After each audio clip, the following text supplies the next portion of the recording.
right, good morning, good afternoon, welcome. Excuse me. I'm Jerry Mason Hall here with the Women Business Collaborative. And before we jump into our panel, we want to welcome our leader, first and foremost, Edie Frazier. Edie? Thank you, Jerry Mason Hall.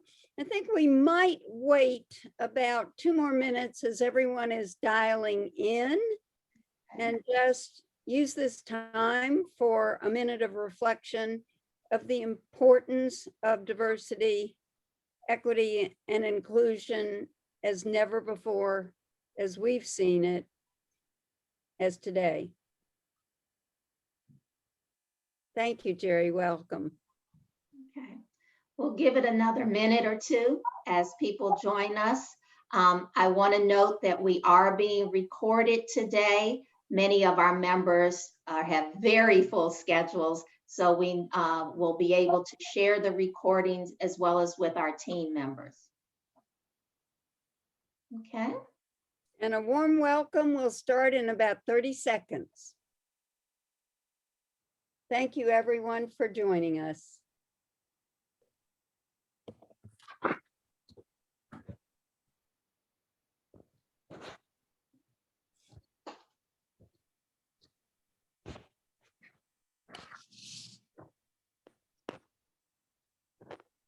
All right, so again. Jerry. No, Edie, please start us off. I'm Edie Frazier, CEO of the Women's Business Collaborative, and it's humbling to sponsor, host this roundtable. Jerry Mason Hall and Roldy and Ben and Chris, particularly with men as allies. Time is up. The time is now. We've faced Black Lives Matter and now the Asian hatred, the attacks on transgender, and on and on and on, as we pull together to say it's a new day. It's a new day for chief diversity officers to really be stalwarts not only of talent, but also suppliers and community. And we need the private sector to step up as leaders as never before. Yes, we've seen announcement after announcement of diverse talent goals, but we need the execution and action. There was a report out this morning that said your board has really got to look like your workforce and be women and diversity, and the same thing on the executive suite. And except for Shashandra Brown-Duggard and Roz Brewer, we've only got 2 Black CEOs now in companies, and those were the most recent that we've got. The talent has got to change, but also the true engagement in the community. And it takes real leadership, because whether it's diversity rights, LGBTQ rights, or what we're seeing on voting rights as it affects people of color, it is time to pull together as allies with bold activism and stakeholder relations. And there are great people in the world to bring that sensitivity, and that's this panel today. And it really is the changing role of the Chief Diversity Officer, Jerry Mason Hall. Thank you, Edie, and thank you, WBC. So first off, I want to say, we're bringing to close the Women's History Month celebration, a full month of celebration today, March 31st. But not only is it the close, today is International Transgender Day of Visibility.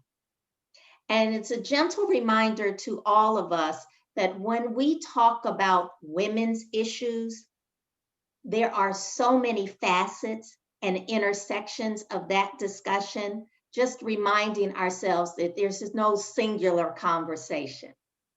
So with that, I want to introduce this astounding group that we've gathered here this morning. As Edie said, it's seems to be a new day for chief diversity officers.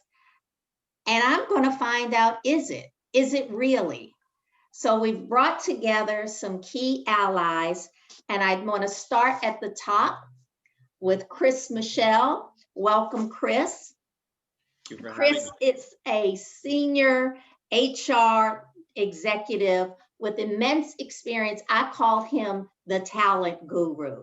He's had significant experience in leading talent management programs in multinational organizations, extensive familiarity with global diversity and inclusion matters, and a proven track record of success when it comes to talent initiatives. For over 15 years, he's been more focused in the DE&I space, and most recently at Bloomberg. And all of us are so very jealous that Chris has been on a break. He recently left Bloomberg after leaving a major footprint, and he's embarking on a new challenge that he'll share with us soon. Welcome, Chris. Thanks for having me. I asked each of these gentlemen to give me a favorite quote, and Chris's is, "When you're accustomed to privilege, equality feels like oppression." Strong words. Next, we have Ben Hassan. Ben Saba Hassan is an esteemed colleague, senior vice president, a technologist, I love that, who has held senior level leadership roles in human resources, information systems for a host of organizations over 30-year career, and most recently at Walmart. He joined Walmart in 2008, and it was in 2015. So for the last 6 years, he's been the Global Chief Culture, Diversity, Equity, and Inclusion Officer. And in this role, he is responsible for the strategic evolution of Walmart's culture with a heavy focus on D&I. And Ben's quote, I also, so very powerful. "Every great dream begins with the dreamer. Always remember, you have within you the strength, the patience, and the passion to reach for the stars to change the world." And that's from Harriet Tubman. Last but not least, my dear friend, Roldy Leva. Roldy is Managing Vice President and Global Head of Diversity, Inclusion, and Belonging at Capital One. His leadership journey in this space spans over 20 years of experience with Anheuser-Busch companies, Sodexo, and most recently, Capital One. In addition to his commitment in the workplace, Roldy sits on the board of Out and Equal and is very much focused on inclusion and belonging for the LGBTQ+ community in the US. Roldy had a mentor who once told him, "Opportunity seldom knocks at a time of our choosing." And that really resonated with him. So, which is why he loves this quote from Celia Cruz: "When opportunity presents itself, grab it, hold on tight, and don't let go." So welcome, everyone. Hold on tight, and let's hear what these guys have to say. It's going to be a great ride. So let's start with the basics. What do we mean by ally, and why do each of you proudly accept the title? This is for all panelists. Chris, you want to kick us off? Sure. I think for me, an ally means somebody who's going to stand beside you in any fight, who's going to advocate for you when it may not be to your advantage or to their advantage. I'm fortunate that I was raised and mentored in many senses by a strong professional woman, and saw for many years sort of the struggles that my own mother had in her own professional career. And so from a very early age was very conscious of allyship for women, saw what my dad did to support her career and to help make sure that she had what she needed here at home so that her career could grow. So I've been exposed to allyship for women since I was a young child, and so have made that a pillar of my own career in organizations. Thank you. Ben? Hey, good morning. Good morning, everyone. Thanks for the question, Jerry. I love going to the root of words, right? So at the word ally, the root, it's Latin, and it means to bind together. And for me, this notion of acting together, supporting each other, I'm a big fan of the Broadway play Hamilton. And one of my favorite songs was I Want to Be in the Room When It Happens. And for me, allyship is about when I'm in the room when it happens and other people are not. Do I put my own political capital on the table and do more than just advise women, but do I actually advocate for women in the room when they're not in the room? Much like Chris, one of my biggest role models throughout my life has been my mom. My mom died in 1984, but she was a stay-at-home mom, unlike Chris's mom, but she had this incredible ability to connect with her 6 kids in a way that made them all feel like there was something special about them, and they were the most important person to mom. I've tried to take that characteristic and include it in the way that I try to lead and being an ally for women in the workplace. I'm going to come back to that impact from mom, but I want to move on to Roldy. Yeah, Wilson, thank you. And I agree with my esteemed colleagues on the definition of allyship. Listen, I think we all identify across a range of identities. And so for me, I identify as a man, obviously, but also I was born in Cuba, which is, hence my Celia Cruz quote. So I identify as Latino, as a Cuban, as a refugee, as an immigrant. I identify as a gay man, like all the things that make me me. And across each of those dimensions, for different reasons, I have had different allies who have been essential to my being able to move ahead in my life. But I want to pause a little because I love the way that Ben was exploring sort of the root of the word. I think a lot of times we think of of allyship as a noun, as a label we give ourselves. And I really appreciate the work of Ibram Kendi and his work on anti-racism and how he pushes us to think differently about the framework that we use in this work of diversity. We call it here DIB, diversity, inclusion, and belonging.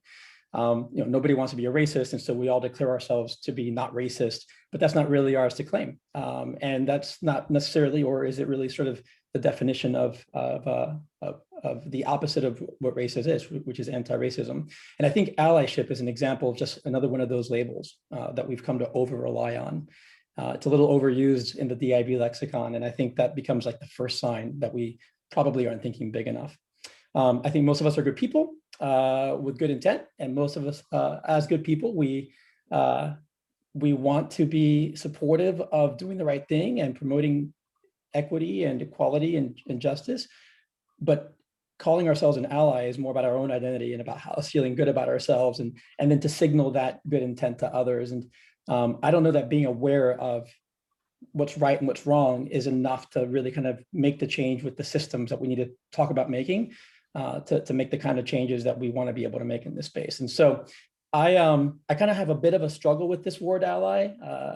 There are companies that are launching ally BRGs. Everyone's becoming an ally. We're giving ourselves these labels of allies, and that's just not how it works. I think allyship is not a noun. It is not who you are. It's what you do. It is hard. It requires effort. It is going to be uncomfortable. It is exhausting. As Ben mentioned, it most certainly represents some kind of risk to you. You have to be willing to take that risk. But I think that's the point. I think thoughts and prayers are great, but they're not enough to move the needle when it comes to the progress we really want to make. And so a lot of organizations are thinking about it now in terms of being an accomplice. Like, what are you actually doing? How are you affecting change with your hands? And so that's the space I hope that we can start to talk more about as we think about what needs to be different to make the change we want to make. Yeah, so thank you for that, Roldy, because we look at it as both and.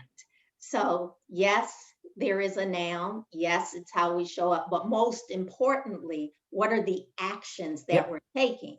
And so with that, I want to continue that thought process and ask you to share examples of allyship in action. So the verb, Yep. if you will. So some tangible, sustainable, because we're all practitioners here. And we've made the choice that we're going to affect change from within. So if you can start us off with what are some of those tangible actions that really have sustainable impact on advancing women? Yeah. So I'll share an example. So first, let me begin with sort of a theoretical headline, right? I think that there's a healthy amount of intentionality coupled with analytics, accountability, and action that has to play together to create sustainability, because this is, in many ways, it's about building a new habit, a new muscle, and that's going to require some habit energy. And so I think these are the systems that create that endurance. And so I've seen organizations, and certainly ours inclusive, apply that approach, apply that model to things like pay equity and closing the pay gap. And so we, for several years here at Capital One, as an example, we have, we declared closing the pay gap an initiative, an imperative.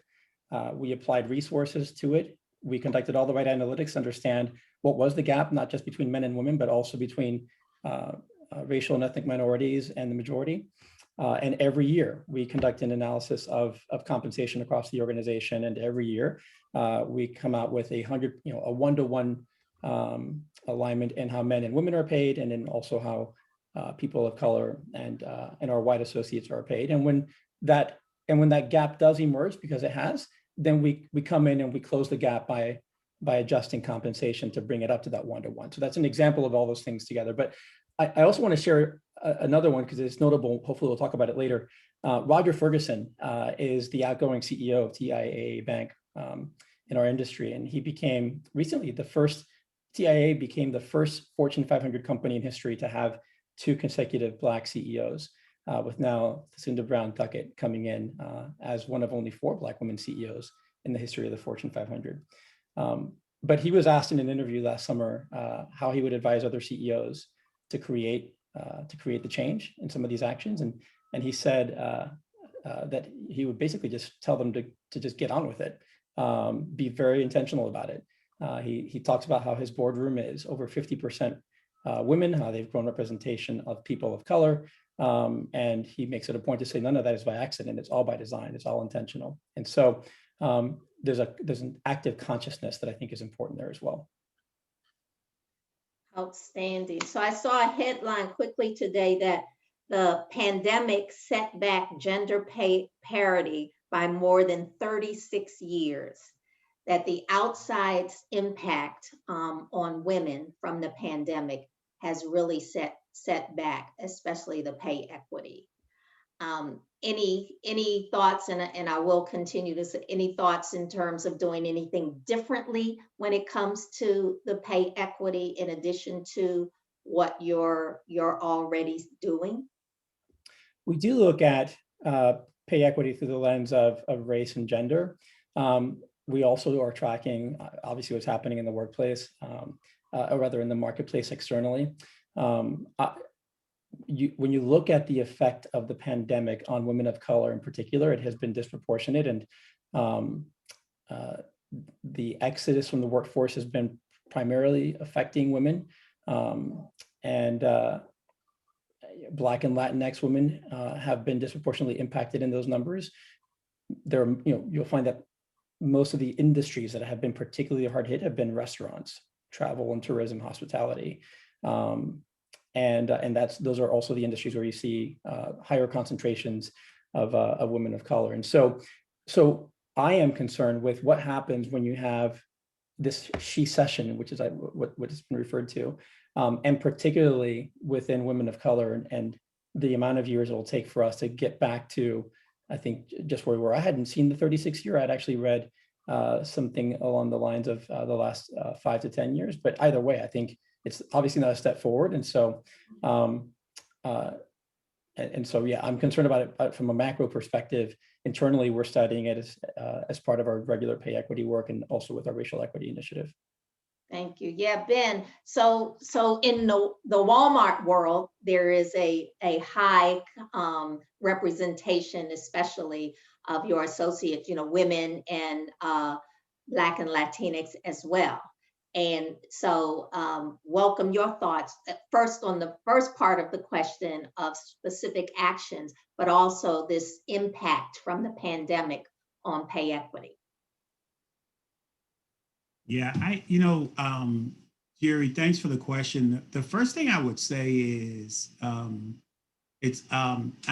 spent 33 years in technology. So I'm a technologist at heart, business person at heart. I've been a chief diversity officer for it'll be 6 years in July. But I like to think about things in terms of system.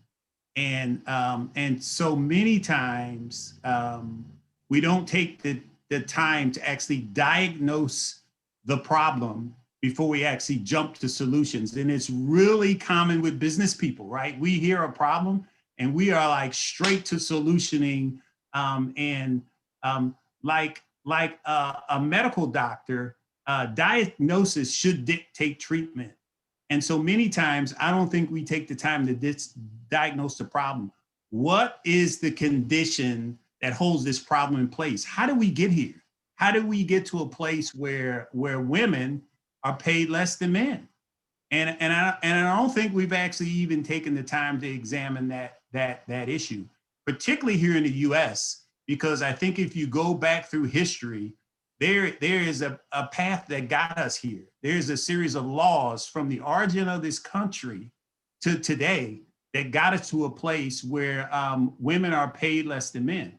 And I think educating men on that history in a way that begins to address their hearts and their minds would actually begin to get them to shift their position when it comes to how women are being paid in corporate America. The other thing I'll say, I love the quote from the CEO who said, "Just get on with it." I'm also a big believer in you just got to put more women in higher positions in your organization. Guess what? If you do that, they're going to hire more women. There's some interesting research out of Harvard that says that gender difference in leadership talent is actually non-existent. And actually, if you want to be truthful about it, the leadership characteristics of women through all this research are actually better than the leadership characteristics of men. So how is it possible that women aren't in those jobs when all the research says they actually have the characteristics that to get to those higher levels and they're not getting there? So I think some of this just lies in the unconscious bias that men have, and they haven't been educated on the fact that they have it or where it came from, which causes the condition to stay in place.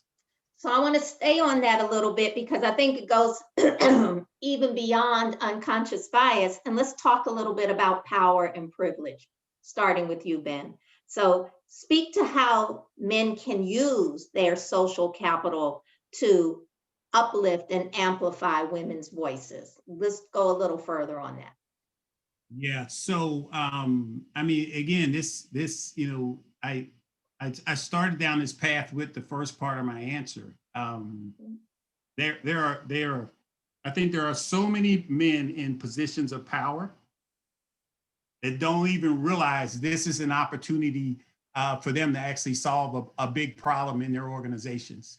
And I think, I love what happens in meetings. I see this happen all the time.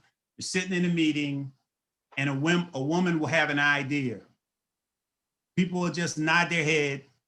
Then 2 or 3 conversations later, some man will reframe the exact same idea, say it again, and the whole room goes, and I know there's women on the call going, "Oh my God, that happened to me last week." They'll reframe the same idea and say it, and then the whole room goes, "Oh man, that's great." So I think this whole issue is completely a leadership issue. If I am the most senior person in the room, I actually have the ability to stop right there and say, "Wait a minute, Chris, that's what Jerry just said. Jerry, do you want to repeat that again?" And here's what I've seen happen. That happens once or twice in a meeting. and people actually stop doing it. They will actually stop doing it because they know the senior person in the room is actually going to speak up and say, hey, Jerry just said that 2 times ago. Another example is when women are cut off in the meeting. They're making a point and they get cut off, and someone actually takes over that part of the conversation, and no one says a word. And so in my experience, this is absolutely a leadership issue. The most senior person in the organization or in the room, if it happens to be a male, has to be courageous enough to speak up when they see that women are being discounted in the room. And I mean, I've been in corporate America long enough to know that this happens all the time. Women walk out of the room and they talk about, did you see what just happened? But no one's actually supporting the fact that they got discounted in the room, Jerry. So I'll pause right there. So I will say that we're so in violent agreement that 99% of the issues pertaining to diversity and inclusion and equity are in fact leadership issues. So do we just have a bunch of weak leaders, and because they're generating revenue, that makes it okay? Because many of these issues go full square back to inclusive leadership. So Chris, I don't know if you want to add on to Ben's comment and also follow up with the role of empathy. So not just this privilege and sharing of the power, but talk a little bit about empathy as well. Yeah, I'll talk about both. I just add on a little bit to what Ben said. So, I think you'll hear this term intentionality a lot throughout the next, 40 minutes or 30 minutes that we're talking, right? You have to, as the leader, be willing to be direct. We can have all the programs we want. We can have all the, exposure and sponsorship. But at the end of the day, if you as the leader are not willing to sit at your table and see a Jerry or an Edie or somebody else, another woman, as a person who can sit at that leadership table with you, and you don't make the choice to put that person in that seat, then it's going to be hard for this stuff to change. You have to be intentional about it. To the point about education, I was on vacation recently, and I'm in the midst of this book. I'm almost done with it. It's a book called Mediocre: The Dangerous Legacy of White Male America, and it's by the woman who wrote the book called So You Want to Talk About Race. And she does this really great sort of timeline about women in the workplace and how, it started out sort of in the domestic space. And then when World War II, when all the men went away to fight in the war, and women were here making the bullets and bombs, and men came back home and they were like, all right, well, we don't need you working anymore. So we're going to kick you out of the workforce. No matter the fact you want to stay, we're going to put you out anyway. And that began this sort of cycle of unequal pay and unequal treatment in organizations. So great book to read if you want to sort of learn about the history. I'm a big fan of recommending reading for my senior leaders. The question about empathy is an interesting one. And somebody, as we were talking here, somebody put something up in the chat about men who have daughters. And I think one of the things you see, at the risk of being slightly controversial here, one of the things you see when we look at sort of relative advancement in organizations, we do see in some cases where white women are moving at a little bit quicker pace through organizations than other dimensions of diversity. And I think sometimes that comes from the empathy that white male leaders have for their daughters, right? For their wives, for their moms. I've had many white male leaders say to me, I've had all these opportunities going through this organization. I would love for my daughter to have those same opportunities.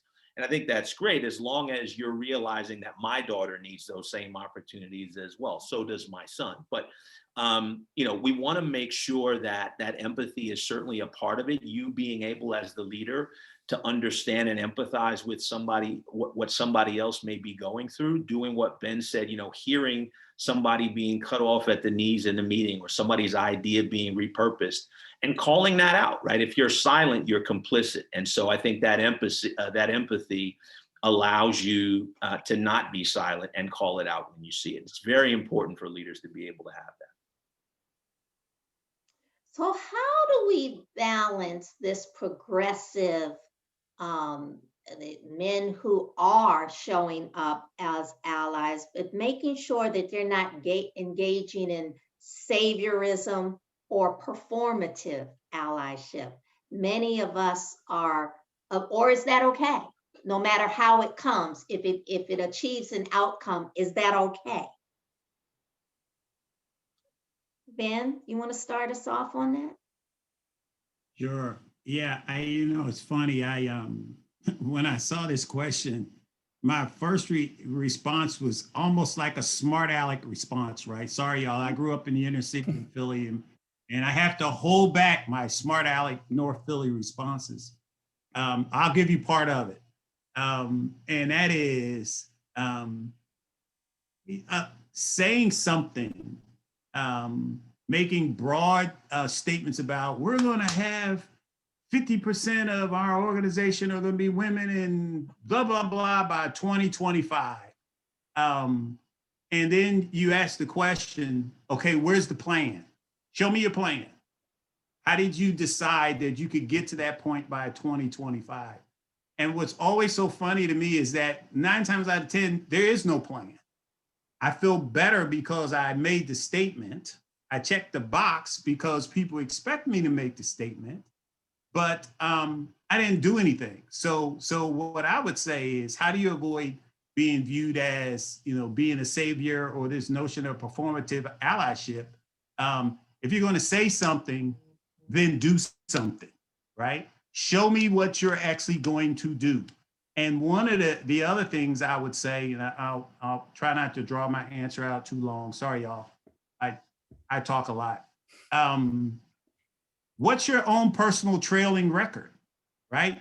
Take a 5 or 10 year view of yourself. Who worked for you in the last 5 or 10 years, period, right? Who did you hire? Right? What is your own trailing record? It's something we're beginning to think about doing for executives here at Walmart. Let's build out your trailing record. And have you actually, do you say one thing and do something different? And if the trailing record shows that your actions don't hold up to your words, then put a plan together that actually moves your trailing record in a way that that you actually would want it to move. I've got to say, someone just put in the chat that they grew up at 16th and Allegheny in North Philly. I grew up right around the corner from you, whoever you are, at 16th and Lehigh. So I know that neighborhood well. All right, done, Kim Jerry. Grimes. That's Kim Grimes. Shout out to Ben in the old neighborhood. Rosie, anything you want to add to that? Because I know that there's been a lot of work occurring at Capital One and it's not performative. So anything you want to add to that? Yeah, listen, I think there's I love everything that Ben said. There's a lot of I think the risk with individual heroics, which is what a lot of this is. I'm going to come in and solve the problem. And in organizations, especially like ours, and like as Ben mentioned, like his, we're a culture of problem solvers.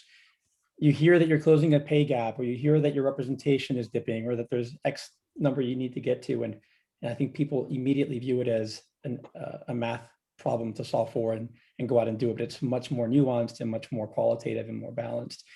So I guess the only thing I would add is just pause, like take a second to first ask and check in.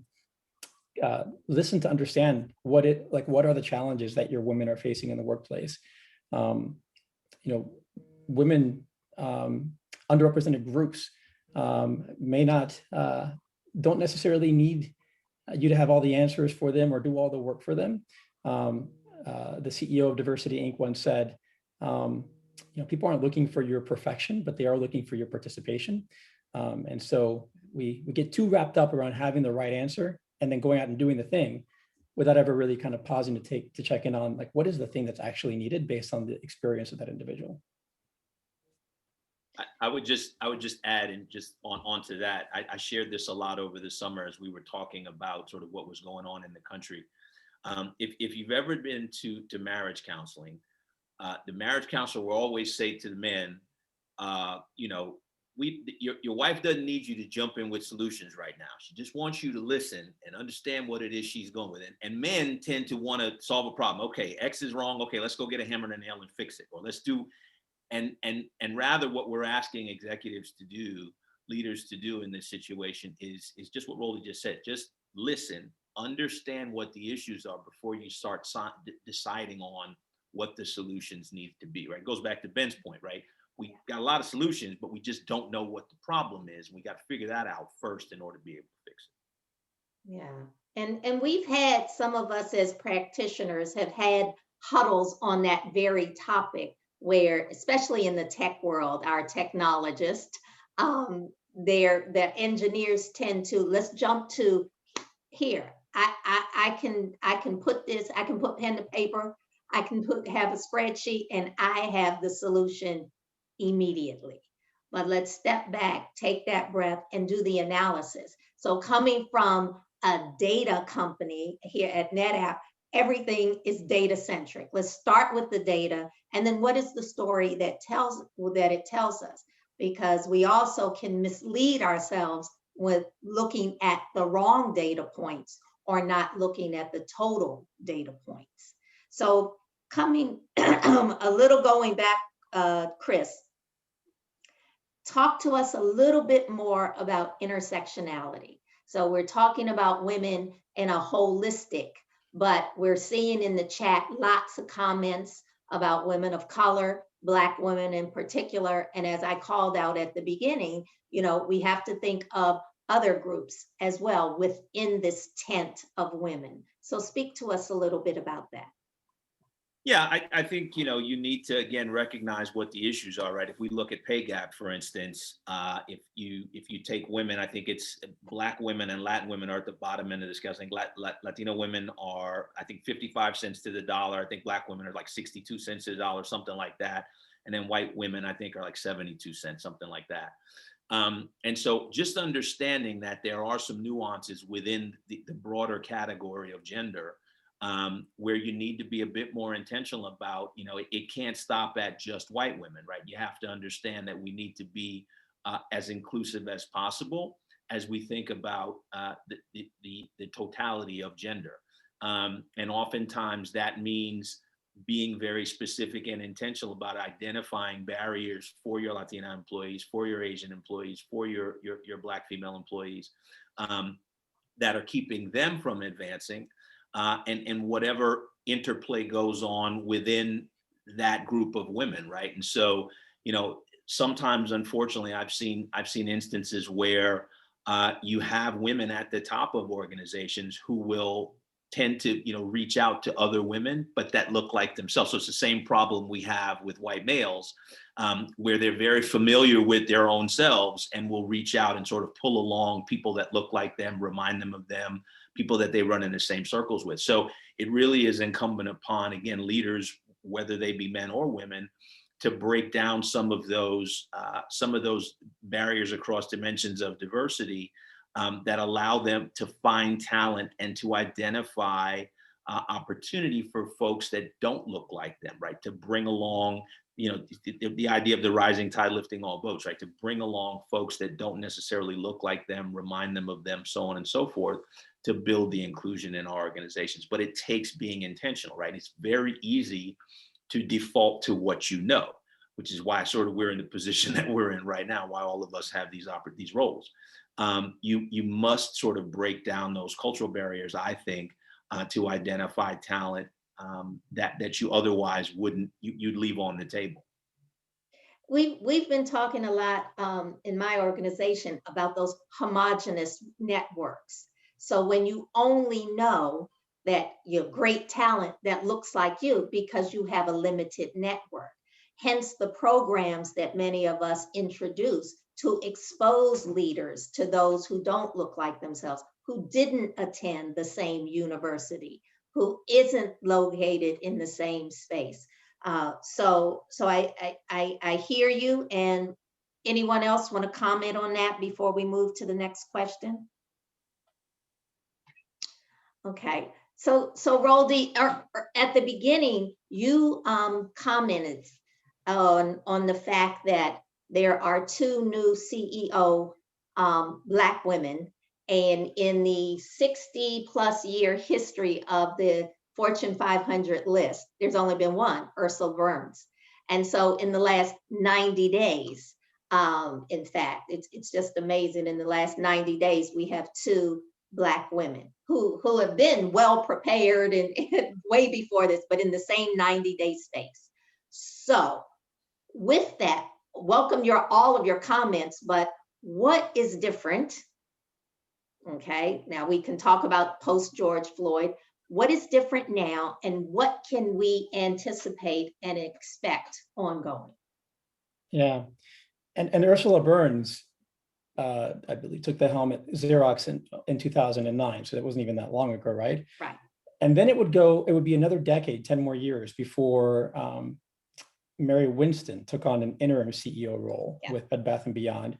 And then, as you mentioned, it was now this year. So, there's been a more of an accelerated growth in the past couple of years in particular. Listen, I think these recent appointments, they're definitely a step forward, and I think we should celebrate the progress, because progress is progress, but it is far from a tipping point. You asked what's different now, and you led in with George Floyd. The Black Lives Matter movement that started last year in the wake of the killing of George Floyd has no doubt had, I think, an impact on advancing the dialogue and the narrative in this country on this topic. And there was an interesting piece put up by the New York Times, I think it was last July, that by June or by July, it had become, the Black Lives Matter movement had become the single largest social justice movement in the history of this country.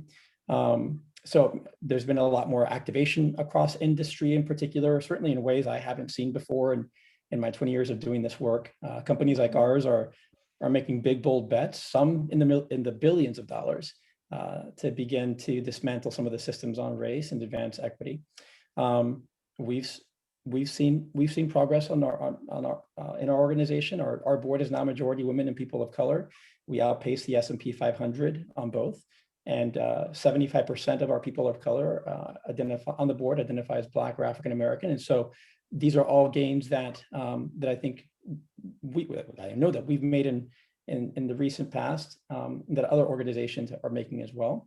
I think what's up for me is we've seen variations of this movie before, right? We've seen society and organizations rise up to meet a moment, and then kind of becomes a flash in the pan and starts to fade away over time. And so for me, it's about what is it that needs to happen to maintain the momentum and build endurance in it and sustainability. That companies are investing in diversity teams like they really mean it, that they're upskilling the talent on these organizations, that they're making it a priority. There was a study of 1,800 CEOs, 1,800 leaders in industry in 2019. They were given a list of 8 priorities, and diversity was ranked last.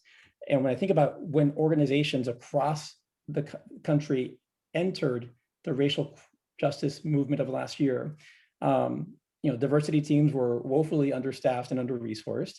Against that backdrop of diversity being sort of the last of a list of priorities for the most part, with average annual budgets of $1.5 million. And so that's how this industry, that's how this practice came into this crisis.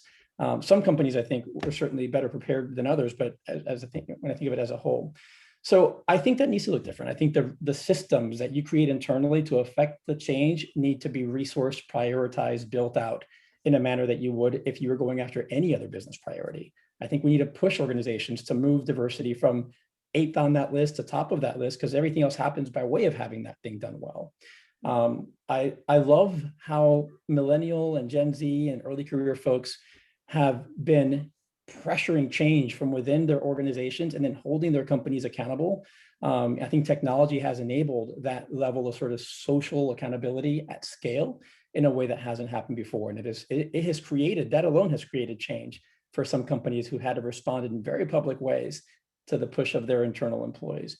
And so I think that's the thing, this idea of intentionality from the top, investing in the structures and the resources in a manner that allows for that endurance and sustainability of the work. I think that's the thing that we need to focus on to create momentum that endures. And building on that, so again, we're all practitioners working from within. We partner with organizations like WBC, that's a collective of organizations that are focused on advancing women. But why is it important? Roldy described some of the efforts and kind of a little bit of the history of our roles. But why is it important that we have these roles within corporate America and that we're working from within to affect change, as opposed to, you know, civil rights history that was very much government focused and legislation and regulation? Chris, you want to?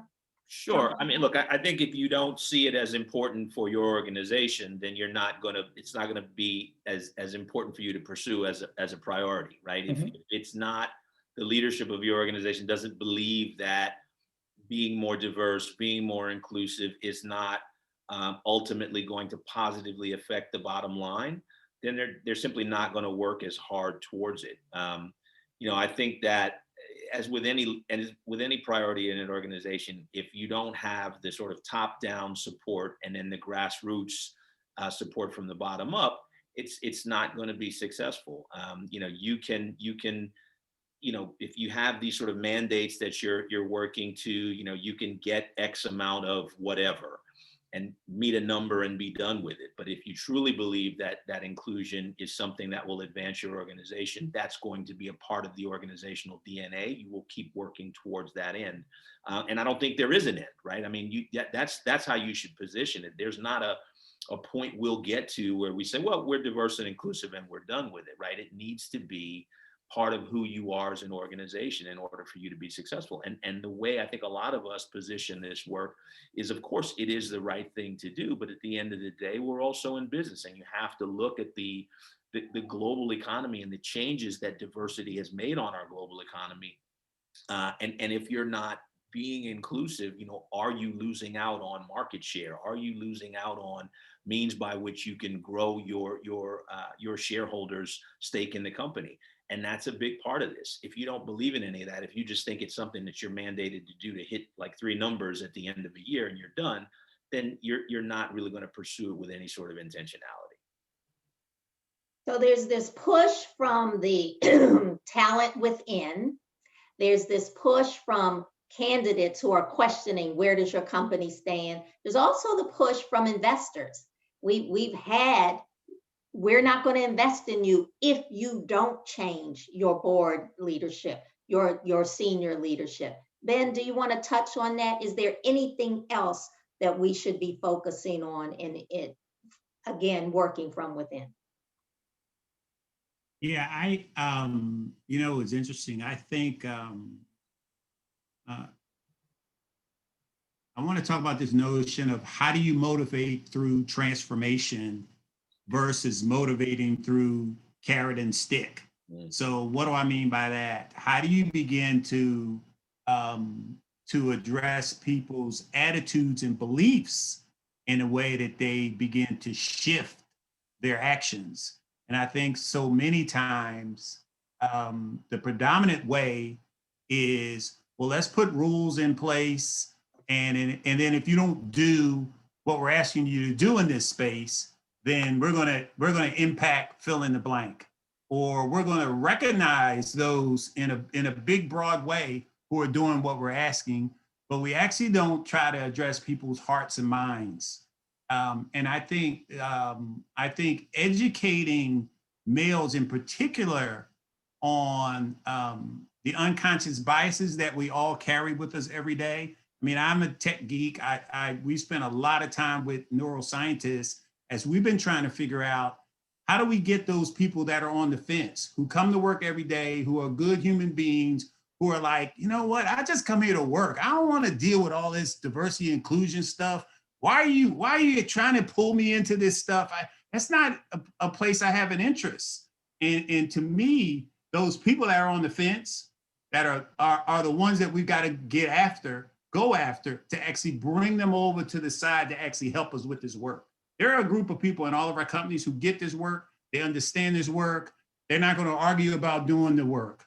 But I think it's that group that's right on the fence that can actually help push this work to a new level. And I think leaders understanding how their brain operates, particularly males, fast brain, slow brain, 95% of your waking hours in your fast brain, you're making almost all the decisions you make every day out of your fast brain. but all your unconscious biases live there. So you're making decisions about human beings with limited information, because regardless how smart you think you are, you do not have all the information. And guess what? Our brain is a very efficient part of our anatomy. 2% of our body weight, 20% of the energy that we burn every day. And it's constantly going fast brain, slow brain. Can I answer this in my fast brain where all my unconscious biases are? Yes, that's the way I'm going to answer it. Can I answer it? Yes, that's the way I'm going to answer it. And the neuroscientists say you can actually train yourself once you realize that you could be making mistakes based on limited knowledge. You can train yourself to slow down, shift to the caring, thinking, loving human being that we all think we are, that we only spend 5% of our waking hours in that part of our brain. You can actually shift over there and use that part of your brain to start making better decisions about people. So I think it's so important that leaders, particularly male leaders, understand that we're all carrying those unconscious biases, but there's actually a way for us to slow down and actually be more inclusive in the way that we lead, Jerry. So that's what I would say. That was impactful, and I'm hoping the audience caught that up. That's so very impactful.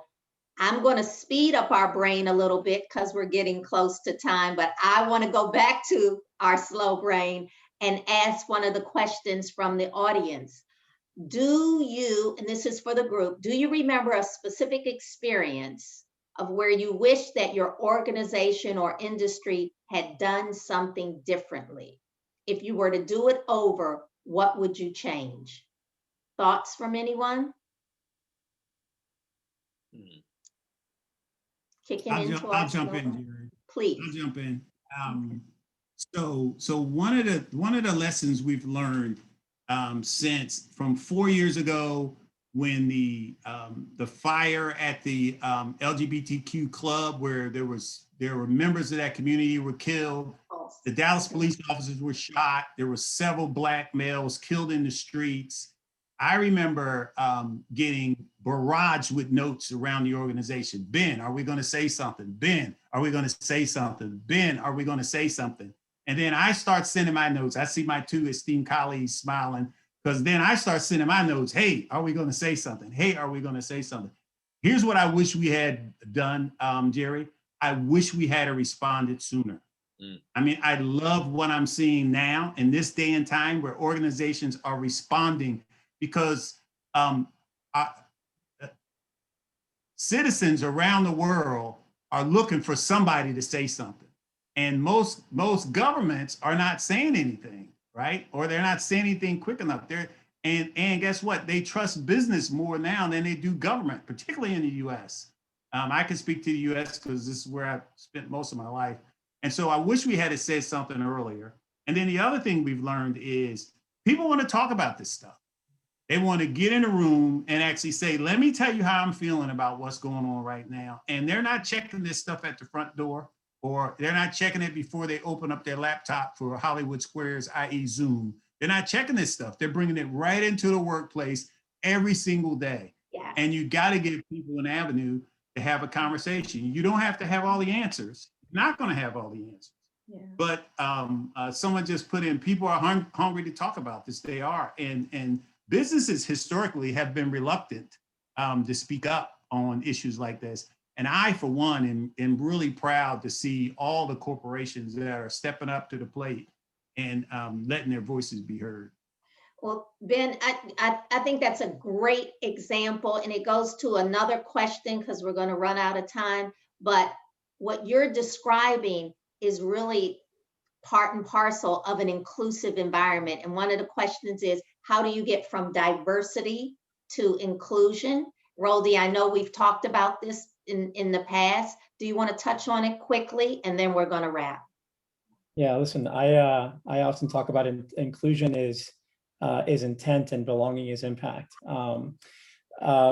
And inclusion is the formation of a new muscle. It's taking everything that you've learned and around the environment, in the environment around you, and building capability through it. But it has to happen through the lens of what is the desired outcome of your customer, of the person that you're doing this in service for. And so, so I guess the headline for me, I think the first thing in understanding how to go from diversity to inclusion is to begin backwards from what is it that's keeping your people from feeling that they belong.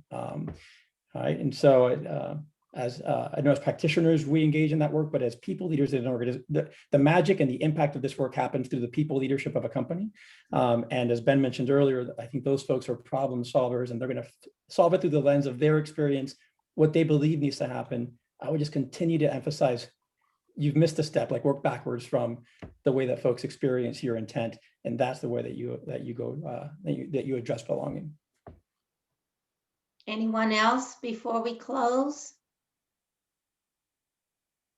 I would just, again, go back to this question of intentionality, right? Role models at the top. You know, I think you want to be able to see, if you can see it, you can be it. We have so many organizations where there aren't enough women at the top of organization, and women feel like they come in and if they don't see themselves, they can't get there. Make sure you have enough women in your pipeline. Make sure that you have, I like to call it a critical mass at each level of movement in your organization, so that you can never be in a position where you say, well, I don't know where to find a woman software engineer or a woman investment banker. You know, make sure that you have them so that nobody can ever have that excuse. Yeah, Jerry, the only thing I would add is a quote from a good friend of mine at Harvard. Her name is Frances Fry. And she says all the time, if you want to find great women, amazing women, go ask other women. They actually know where they are. Yeah.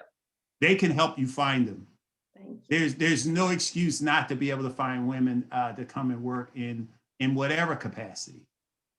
Ask other women. They know where they are. So with that, I want to thank you all. This has been powerful, very engaging. I want to thank the WBC for hosting us, for focusing on these issues, for recognizing how very important it is to work from within and the roles you play influencing your organizations. So I applaud all three of you. Keep up the great work. WBC works from outside, supporting and pushing us. There's a host of panels, and I think Elsa's putting some in the chat that are coming up. There's one on April 7th imminently. We have several in May. So all of these topics will continue to help us to build our muscle, to enable us to build these inclusive organizations, and to continue to ensure that women have equal position, pay, and power for all business women. So again, thank you, WBC. And I'm going to end with my quote: there is no single issue struggle because we do not live single issue lives. And that's from the great Audre Lorde. Edie, we are 2 minutes from the hour. Would you like to add anything?